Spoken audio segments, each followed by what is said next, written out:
عبث كبير في الوسط الرياضي الجزائري من عدم وجود رياض محرز بعد موسم استثنائي مع المان سيتي في التوب 3 والمؤهل للبالون دور.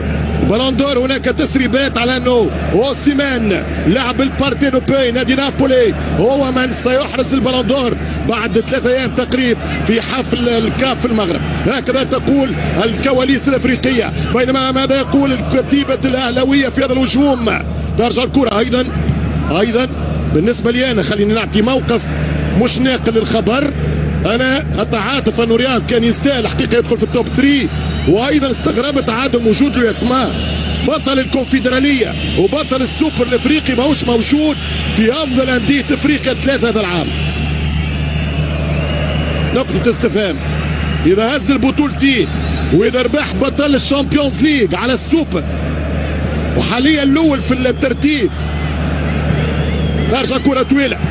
خيارات طبعا دائما تبقى نسبية في المطلق، ولكن تبقى تحت الضغط، تحت اللوبيات، تحت الكولسة، تحت ايضا نحن في افريقيا ما عندناش ممكن الرعاة الكبار في اوروبا اللي يفرض لاعب باش يدخل لانه عنده سبونسور قوي. احنا ممكن ما عندناش في افريقيا هذا مقارنة مع القارة الاوروبية.